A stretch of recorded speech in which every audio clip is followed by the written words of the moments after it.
ओम श्री विष्णवे चा विद्महे वासुदेवाय धीमहि तन्नो विष्णु प्रचोदयात्। प्रिय भक्तों, आज मैं आपको भगवान विष्णु की एक कथा का श्रवण करा रही हूँ, जिसके माध्यम से आप जानेंगे कैसे तुलसी माता के श्राप से 3 बहुएं बनी सुअर।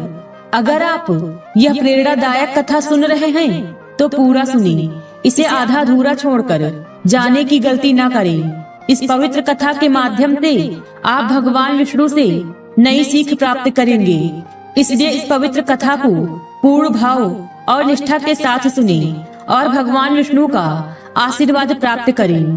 तो चलिए कथा को प्रारंभ करते हैं। भक्तों, बहुत समय पहले की बात है। एक छोटे से गांव में भानुमती नाम की एक बुढ़िया रहती थी। उसका जीवन बेहद साधारण था, लेकिन उसकी भक्ति असीम थी। वह भगवान विष्णु की परम भक्त थी और अपने दिन का अधिकांश समय उनकी आराधना में व्यतीत करती थी।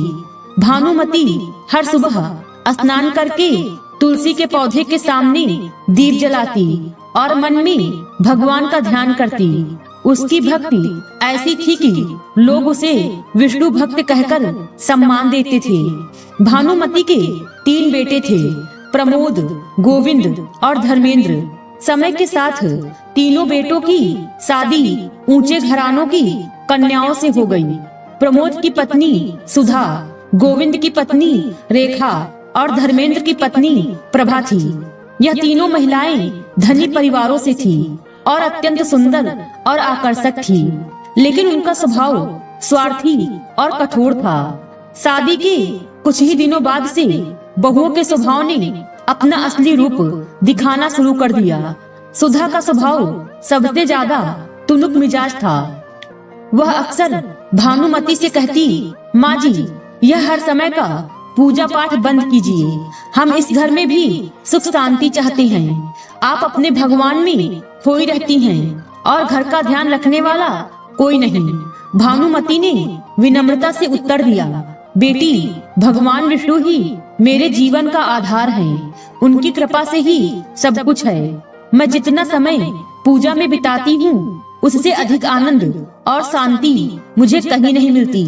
सुधा ने हंसते हुए कहा, माँ जी, यह सब बातें पुराने समय की हैं। आजकल जीवन में आगे बढ़ने के लिए इन सब चीजों का त्याग करना पड़ता है।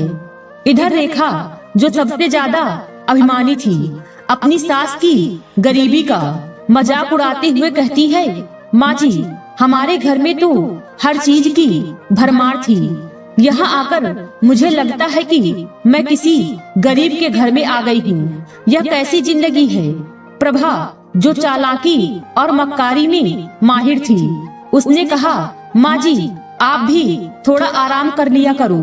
अब समय आ गया है कि हम घर का भार अपने हाथों में ले लें। आप बस पूजा पाठ किया कीजिए, बाकी सब कुछ हम संभाल लेंगे।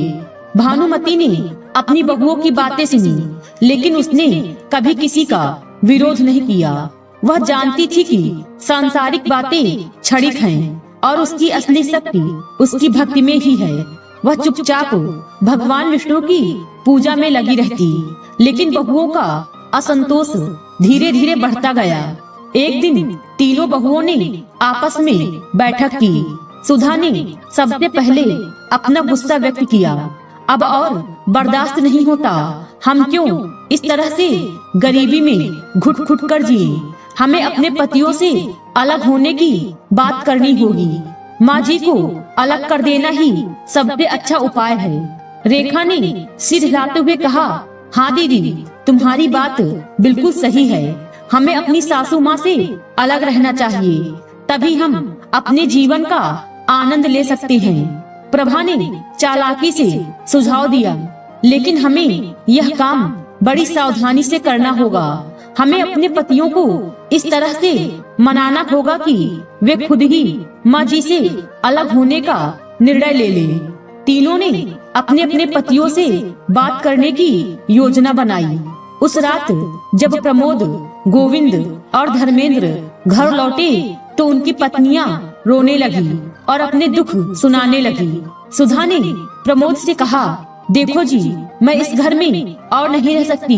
तुम्हारी माँ के साथ रहना मेरे लिए असंभव हो गया है। मैं चाहती हूँ कि हम अलग हो जाएं और अपने घर में सुख शांति से रहें। प्रमोद, जो अपनी पत्नी से बेहद प्यार करता था, उलझन में पड़ गया। उसने कहा, लेकिन माँ को अकेला छोड़ना ठीक नहीं है। वह इस उम्र में अकेले कैसे रह पाएंगी। फिर इधर रेखा ने गोविंद से कहा, तुम्हारी माँ ने तो हमारा जीवन नर्क बना दिया है। अगर तुमने फैसला नहीं लिया तो मैं तुम्हें छोड़कर चली जाऊंगी। गोविंद भी अपनी पत्नी की बातों से परेशान हो गया। उसने सोचा, माँ को अकेला छोड़ना गलत होगा, लेकिन पत्नी के बिना मैं कैसे रहूंगा। प्रभा ने धर्मेंद्र से कहा, तुम्हें अपनी माँ के प्रति बहुत ज्यादा जिम्मेदारी निभाने की कोई जरूरत नहीं है। हम अलग होकर भी उन्हें देख सकते हैं, लेकिन एक साथ रहने से हम सब दुखी रहेंगे। धर्मेंद्र, जो हमेशा अपनी पत्नी की बात मानता था, उसने भी इसे सही समझा और तीनों भाइयों ने अपनी माँ के पास जाकर उनके सामने प्रस्ताव रखा। प्रमोद ने माँ से कहा, माँ, हम सोच रहे हैं कि अब हमें अलग हो जाना चाहिए। हमने बहुत कोशिश की, लेकिन अब और नहीं हो सकता। हम तुम्हारे लिए एक छोटा सा हिस्सा छोड़ देंगे, जिससे तुम अपनी पूजा पाठ कर सको। भानुमति ने अपने बेटों की बातें सुनी और उसका दिल टूट गया। उसकी आंखों में आंसू आ गए, लेकिन उसने अपने दुख को छिपाते हुए कहा, बेटा, अगर यही तुम्हारी इच्छा है तो मैं इसे स्वीकार करती हूँ। मेरे लिए भगवान विष्णु ही सब कुछ है और उनका आशीर्वाद मेरे साथ है। तुम सब सुखी रहो, यही मेरी प्रार्थना है।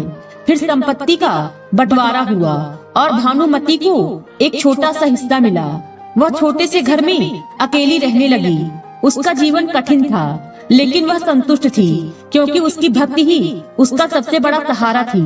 वह हर दिन तुलसी की पूजा करती, अपने छोटे से घर में भगवान का ध्यान लगाती और यही सोचती कि उसके बेटे सुखी रहें। इस बीच भगवान विष्णु भानुमति की असीम भक्ति से प्रसन्न होकर साधारण मनुष्य का रूप धारण करके उसके दरवाजे पर आए।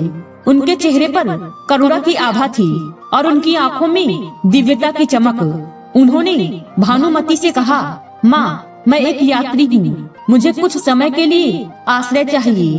क्या आप मुझे अपने घर में ठहरने की अनुमति देंगी? भानुमति ने उनके चरण स्पर्श करते हुए कहा, आप तो स्वयं भगवान का रूप हैं। मेरे घर में आपका स्वागत है।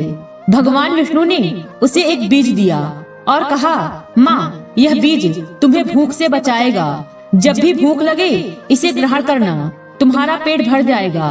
भानुमति ने भगवान को धन्यवाद दिया और उसे ग्रहण किया। उसकी भक्ति ने उसे संतोष और शांति दी। लेकिन इधर तीनों बहुओं के मन में एक बार फिर से षड्यंत्र का बीज अंकुरित हुआ। सुधा ने कहा, यह कैसे संभव है कि माँ जी अब भी इतनी तंदुरुस्त और खुशहाल हैं? जरूर कुछ गड़बड़ है, हमें इसका पता लगाना होगा। रेखा ने कहा, हाँ दीदी, हमें यह जानना होगा कि आखिर माँ जी को यह शक्ति कहाँ से मिली है। प्रभा ने चालाकी से कहा, मुझे लगता है कि यह सब तुलसी के कारण है। वह तुलसी का पौधा जो माँ जी को सबसे ज्यादा प्रिय है, अगर हम उसे नष्ट कर दे तो माँ जी की ताकत भी खत्म हो जाएगी। तीनों बहुओं ने एक षड्यंत्र रचा।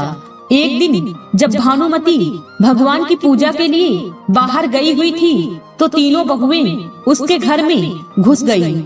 सुधा ने घर के सारे सामान को उठाकर नाली में फेंकना शुरू कर दिया। रेखा ने कहा, देखो, अब इस घर में कुछ भी नहीं बचा। माँ जी अब कैसे जीवित रहेंगी?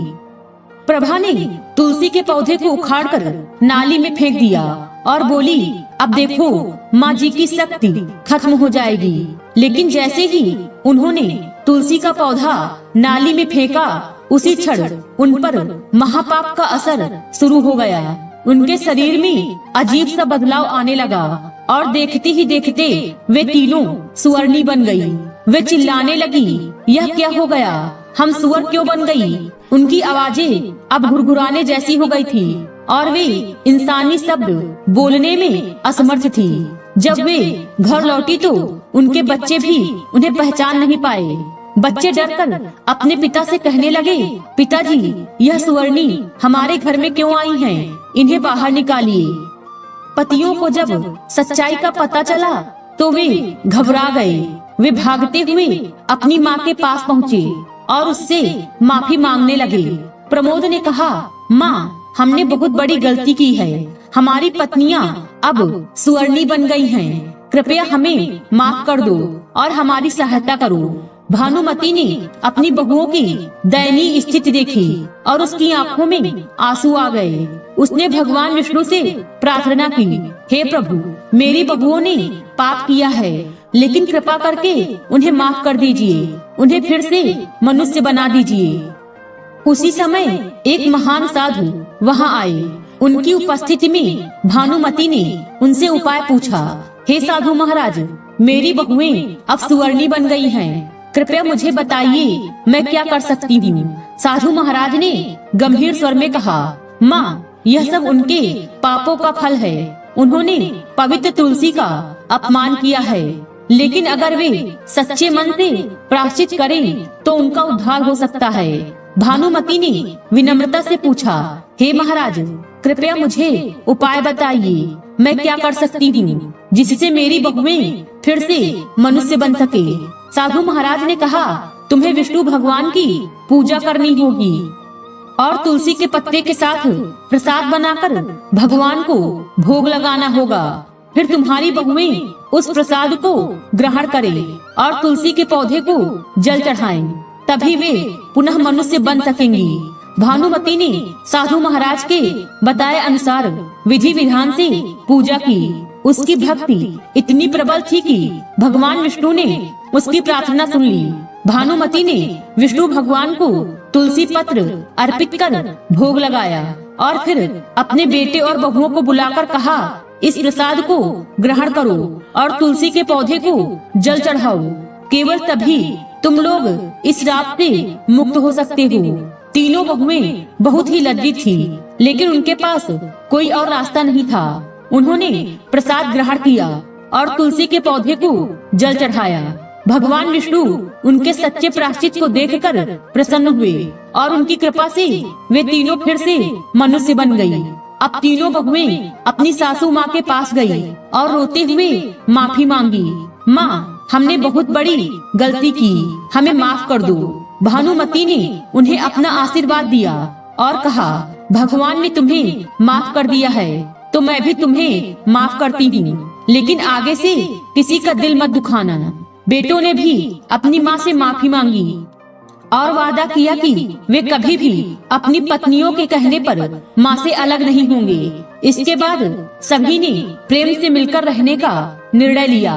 भानुमति के आशीर्वाद और भगवान विष्णु की कृपा से उनका घर फिर से खुशहाल हो गया। इस प्रकार भक्ति की शक्ति और भगवान की कृपा ने भानुमति और उसके परिवार को एक नया जीवन दिया। भक्तों, इस कथा से हमें यह सीख मिलती है कि सच्ची भक्ति और प्रायश्चित से सबसे बड़े पाप भी मिट सकते हैं और जीवन में सुख शांति का मार्ग प्राप्त किया जा सकता है। तो भक्तों, आपको यह कथा कैसी लगी कमेंट करके अवश्य बताएं। आज की वीडियो में बस इतना ही। भगवान विष्णु और माता तुलसी की कृपा आप सब पर सदैव बनी रहे।